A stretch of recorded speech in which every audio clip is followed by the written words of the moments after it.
Alors, bonjour. Dongo, le conseiller, l'agripreneur et le promoteur agricole. Alors, si vous cherchez des connaissances, des astuces, vous cherchez de motivation pour vous lancer dans votre projet agricole, je pense que vous êtes vraiment à la bonne porte. Ici, nous parlons uniquement que du business agricole, nous parlons de l'agro-business. Nous tentons, comme on peut, de vous donner toutes sortes d'astuces possibles pour que vous puissiez être à l'aise dans vos débuts et surtout aller jusqu'au bout et sortir des résultats pour qu'ensemble on puisse nourrir notre Afrique, effectivement. Voilà. Vous savez, on ne peut pas mener un projet agricole sans un support, sans un terrain. Ce n'est pas possible. Alors, donc, il y a plusieurs possibilités d'avoir un terrain pour mener son projet effectivement. Donc, ici, quelles sont les différentes possibilités que nous avons pour mettre en place un projet? Bon, du coup, je vais mettre un projet en place, soit je suis d'une famille, un propriétaire terrien, et immédiatement, j'ai un terrain, je peux mettre mon projet en place. Là, c'est un terrain familial, et là encore, souvent, il y a des petits soucis. Alors, là encore, il faut faire beaucoup attention. Lorsque vous voulez utiliser les terrains familiaux, pour mener votre projet, il faut faire beaucoup attention pour définir vraiment le cadre dans lequel vous travaillez.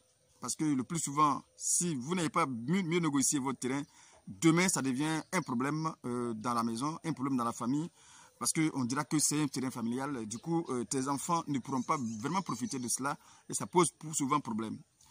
Alors, ça, c'est une possibilité. Et ça, ce sont des choses que nous rencontrons souvent. Et je vous dis tout simplement que je vous interpelle face à un certain nombre de choses, de situations que nous avons rencontrées. C'est l'ensemble de tout ça et je viens exposer pour que déjà vous preniez vos précautions lorsque vous voulez mettre en place un projet agricole. Parce que le projet agricole, le plus souvent, sa durée de vie, pour l'EVA, par exemple, c'est 99 ans et pour le palmier, entre 25 et 30 ans. Donc, du coup, ce n'est pas une chose qui va se faire maintenant. Mais pour les différents projets maraîchères et vivrières, pour la culture maraîchère et vivrière, le plus souvent, on peut prendre le terrain peut-être pour une longue période, bien sûr. Ça dépend de ce que vous voulez faire sur le terrain. Donc, il faut faire beaucoup attention à cela. Alors, si c'est un terrain familial, il faut bien négocier. Il faut mieux vous entendre avec la famille et faire des papiers pour ça. C'est très important. Pour la portion que j'utilise, vous faites un papier pour dire que cette portion de terre, c'est vrai, c'est le terrain familial, mais cette partie-là, ça c'est ma propriété, c'est ce que j'ai récupéré et j'ai réalisé ça pour mes enfants et pour ceux qui vont venir derrière. Ça, c'est bien précis. En ce moment, vous ne pouvez pas rencontrer de problème. Mais malgré ça, le plus souvent, on rencontre des problèmes. Hein. Ça, je ne vais pas encore rentrer. Hein. Là, je ne vais pas développer ça. Ensuite, on fait des partenariats. C'est-à-dire que le monsieur, moi, je suis peut-être de Bondoukou, l'autre est de Daoukro. Je n'ai plus de terrain à Bondoukou. Je vais maintenant continuer mes projets agricoles à quelque part d'autre. J'ai pu avoir un terrain peut-être à Daoukro. Le monsieur dit, bon, moi, je ne vends pas mon terrain. Qu'est-ce que je fais? Je vais mettre ça en partenariat. On signe un partenariat. Le partenariat, le plus souvent, qu'est-ce que les gens font? Ils disent, vous payez, disons, une caution. Ça dépend de la taille de votre terrain. Ils vous disent, par exemple, de payer une caution. Et la caution peut varier entre 100 000 à 2, 3, 4, 5, voire même 10 millions. Ça dépend de la taille de votre terrain que vous allez payer avant de mettre le terrain en exploitation. Et certaines personnes demandent à ce que ça soit 50-50, c'est-à-dire 50% lorsque vous finissez de réaliser le projet. D'autres, par contre, disent, bon, comme vous avez déboursé autant d'argent et cette énergie, vous prenez 2 tiers et lui prend 1 tiers de la réalisation. C'est ce que le plus souvent les gens faisaient, mais aujourd'hui, le 1 tiers, 2 tiers, bon, ça n'existe plus. Surtout dans la zone où moi je suis, ça n'existe même pas du tout parce qu'il n'y a plus de portion de terre chez nous, là où je suis à Boissou, ici actuellement. Maintenant, ce que nous conseillons plus, c'est d'avoir votre propriété achetée. Si vous avez la possibilité d'acheter, il faut l'acheter. Mais celle-là va tourner vraiment la vidéo en réalité. Au niveau de l'achat, lorsque vous avez quelqu'un qui vous dit « j'ai un terrain à vendre », il y a d'abord une enquête qu'on doit effectuer, une enquête coutumière qu'on doit d'abord effectuer. Donc l'enquête coutumière, d'abord vous allez effectuer par vous-même,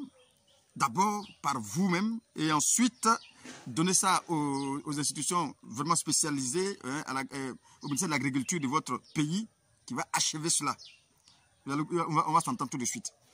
Alors lorsque vous rencontrez un jeune, par exemple, dans un village qui dit « j'ai un terrain », la première des choses à effectuer, c'est de rencontrer le chef coutumier. C'est seul le chef coutumier, le chef de terre, pardon, le chef de terre du village qui connaît les propriétaires terriens de ce village-là. Donc lui, il est bien placé pour vous dire effectivement que ce monsieur qui vous a proposé la vente de son terrain dit vrai ou bien dit faux. Si lui, il a validé effectivement que le monsieur est en train de dire vrai et que c'est vraiment sa propriété, les démarches à effectuer, on ne peut pas faire signer un seul papier ou bien sortir de l'argent tant qu'il n'y a pas eu une enquête où tous les membres de la maison ont témoigné du fait que c'est en commun accord qu'ils ont décidé de vendre ce terrain. Donc, tu dois tirer, disons, il faut faire un procès verbal, interroger chaque membre de la famille. Je veux dire, si le monsieur a des enfants, s'il a 10 enfants, tu enquêtes sur les 10 enfants du plus grand jusqu'au plus petit, quel que soit son âge. Il doit dire un mot, quel que soit ton âge, il doit forcément dire un mot sur la vente de ce terrain-là. Et lorsque chacun a fait son procès, chacun a dit ce qu'il a à dire sur la vente de ce terrain, et que vous voyez que c'est concluant, bien évidemment, on va continuer encore vers le chef de village qui va mettre sa signature, après avoir lu le procès verbal, doit mettre sa signature sur les différents papiers. Et c'est pourquoi lui-même, il doit être en tête, qui dit qu'effectivement, ce monsieur, il est ressortissant de mon village, et effectivement, il a un héritage terrien, ou encore il est propriétaire terrien. Effectivement, en ce moment-là, vous pouvez commencer maintenant à engager votre argent dedans. Je le dis parce que ce sont des choses que nous voyons chaque jour. Ce sont des choses que nous entendons chaque jour. Et c'est nos vécus, c'est nos quotidiens aujourd'hui, de voir des personnes qui sont fait anarquer, qui sont fait gruger par des vieilles personnes d'ailleurs. Aujourd'hui, ce n'est plus des jeunes qui le font, mais des vieilles personnes même d'ailleurs qui le font, qui arrivent à anarquer des personnes tranquillement. Maintenant que vous avez fini, le chef de village, tout le monde a mis sa signature, et c'est vérifié effectivement que le terrain appartient, et effectivement, tout le monde a mis la signature. Maintenant, on va aller valider, vous ne pouvez pas dire à la sous-préfecture, on va aller maintenant valider ça à la sous-préfecture. Une fois que la sous-préfecture valide, on peut maintenant commencer à payer l'argent déjà pour le monsieur. Mais ça ne s'arrête pas là. Maintenant, toute la documentation que vous avez reçue, vous prenez maintenant pour engager la procédure de l'acquisition du titre foncier, oui, du titre foncier, votre propriété foncière. C'est votre propriété maintenant. Et en ce moment, personne, même après votre mort, ne peut venir tenter de faire quoi que ce soit sur votre terrain. Mais une chose qu'il faut souligner aussi également, quand vous avez eu le terrain, il est important immédiatement de commencer à poser des actions dessus. Pourquoi? Parce que aujourd'hui, il y a une chose que les gens font aujourd'hui encore, que je vais vous interpeller sur ça aussi. Qu'est-ce qu'ils font? Une fois que c'est vendu, les mêmes personnes passent par, contournent la procédure normale. Pour ceux qui ne savent pas, s'ils savent que le monsieur qui vient ne veut pas passer par la procédure normale, il veut, disons, un terrain rapidement pour faire un projet, immédiatement, qu'est-ce qu'il fait? Il contourne et il passe par la procédure, par une autre procédure pour revendre le même terrain. C'est-à-dire, si la personne vient proposer quelque chose de mieux, il se dit quoi? L'autre, j'ai payé peut-être de l'hectare à 200 000. C'est un exemple banal. Hein? Et l'autre me propose, il ne serait-ce que 300 à 400 000 francs. Écoutez, je prends ces 300 000 francs et je retire ces 200 000 francs pour mettre de côté. S'il vient et constate que la dernière personne qui a pu acheter le terrain a commencé à mettre en valeur, alors qu'est-ce qu'il fait? Il négocie, il dit, bon, ok, votre argent est là. Comme vous ne veniez pas, voici pourquoi on a été obligé de donner ça à quelqu'un d'autre, parce que voici, ils vont raconter n'importe quoi, des explications qui ne tiennent pas debout. Donc c'est pourquoi il est important, dès l'instant que vous avez fini, vous avez acheté, immédiatement commencez à poser des actions sur le terrain, commencez à faire quelque chose sur le terrain.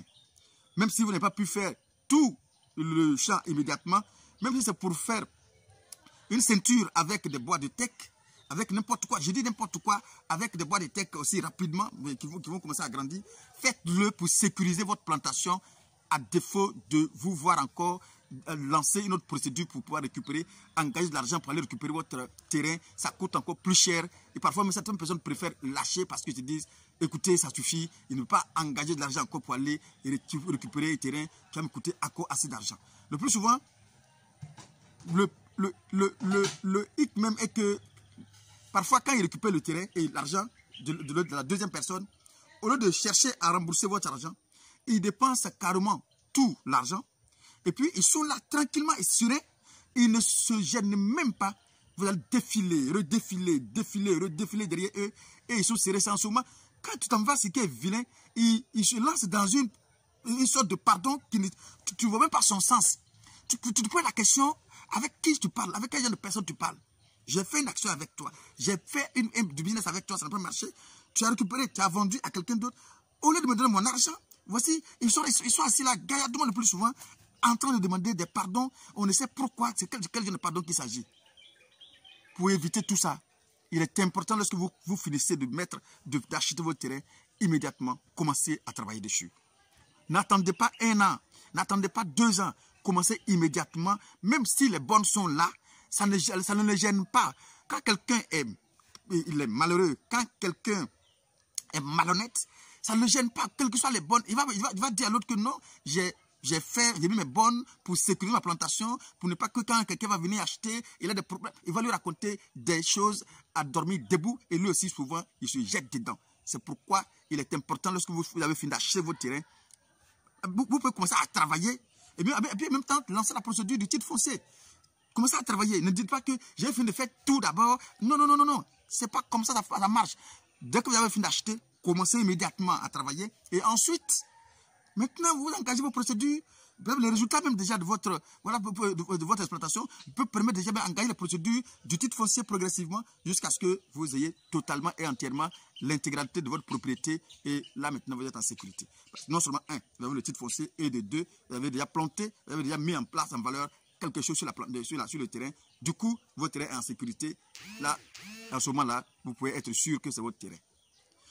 Écoutez, là, dans ces 2 temps, je passe tout mon temps à tenter à récupérer des terrains des personnes, à les aider à récupérer des terrains, parce que tout simplement, des personnes vraiment malhonnêtes et malheureuses, je dis, ont grugé ces personnes-là. Ils ont acheté, ils ont les reçus, ils ont toute la documentation et avec moi. Mais malheureusement, qu'est-ce qu'ils en ont fait? Ils ont pris le malin plaisir de revendre ça à quelqu'un d'autre. Et la personne, dès qu'il a vendu à la personne, il dit, faites vite, il faut mettre ça en pratique vite. Mais ils ont mis tellement de pression que la personne a déjà mis tout en valeur. Et voilà que lorsqu'on est parti pour aller récupérer le terrain, pour commencer à travailler, et bien évidemment, on a vu que les palmiers sont déjà grands et on ne sait pas quoi faire. Maintenant, il y a de l'argent qui est stocké et on est en train de lutter par tous les moyens pour récupérer soit de l'argent, soit un autre terrain. Et le plus souvent, il n'y a plus au terrain pour vous proposer. Et du coup, c'est vous qui perdez. Vous perdez en temps et vous perdez en argent. Soyez très vigilants lorsque vous voulez acheter un terrain. Soyez très, très vigilants. Et surtout lorsque vous avez fini d'acheter votre terrain. Faites tout vos possible pour commencer à travailler sur le terrain.